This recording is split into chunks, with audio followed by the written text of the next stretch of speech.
Hey everyone, welcome back to the channel.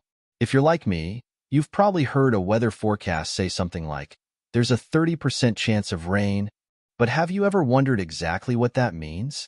Well, today, we're breaking it down and explaining what that 30% really tells us about the weather. Let's get started. So, you're watching the weather report and the meteorologist says there's a 30% chance of rain. Seems simple enough, right? But what does that number actually mean? Is it about the likelihood that it will rain where you are? Or the amount of rain you'll get? Let's break it down. The local weather forecast helps you plan your day. But if you're checking if it's going to rain, for example, you won't usually see a yes or no in the forecast. Instead, most weather reports give precipitation as a percentage. So what does this percent mean? The percent chance of rain or snow is called the probability of precipitation, POP. This is the probability that there will be at least 0.01 inch, 0.25 millimeters, of precipitation at a given location, according to the National Weather Service, NWS. For example, a Tuesday weather report of 30% rain in Atlanta means there is a 30% chance it will rain at least 0.01 inch in Atlanta on Tuesday.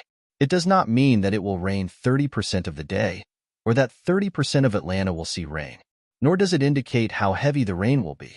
A brief afternoon thunderstorm could bring more total precipitation than all-day misty drizzle. For example, it can really trip you up if you make that misconception. Matt Jeglum, Deputy Chief of the Science and Technology Infusion Division at the NWS Western Region Headquarters, told Live Science. The point of giving rain and snow forecasts as a percentage is to help people make informed decisions, he said. So a 30% pop means you could sneak in an afternoon run without getting wet, or you might get drenched. But if you hate rain, you'll have to decide whether it's worth the risk. The United States began nationwide probability forecasting in 1965. Much of forecasting involved human intuition from studying weather maps, Jeglum said. During the 1970s, statistical models helped develop and expand these forecasts, according to a 1998 article in the journal Weather and Forecasting. Now, the NWS uses an ensemble of 30 weather models to make forecasts, Jeglum said. These models are like parallel universes that start the same but evolve differently, Jeglum said. There may be precipitation in some models and not in others. In the example of a 30% pop, that would mean that there was precipitation, rain, snow, or sleet in 3 out of the 10 models, parallel universes. Today's physics-based models are basically equation calculators, Jeglum said. They make their calculations using information on the current temperature, moisture, and wind speed. This data are collected through satellites, radar, ground stations, and weather balloons. These balloons are released into the atmosphere twice every day to collect a snapshot of atmospheric conditions, according to the NWS. That information is fed into servers on the ground, where models use physics and calculus to forecast weather conditions. Michael Souza, a certified consulting meteorologist, told Live Science. Whether it's right or wrong, that's for us to decide, Souza said. Meteorologists use a variety of models to make forecasts.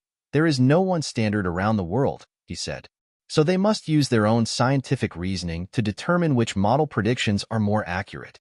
Many times, the models are calibrated using statistics and, sometimes, artificial intelligence to ensure that their probability predictions are accurate and not biased by variations between the model's approximations and the actual atmosphere, Jeglum said.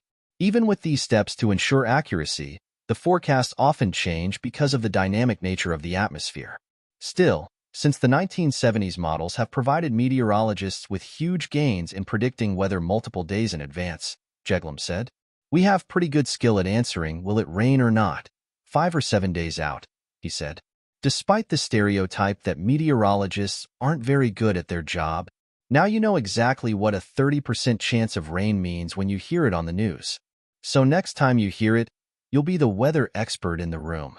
If you found this video helpful, don't forget to like, subscribe, and hit the notification bell for more science tips. Thanks for watching, and stay dry out there.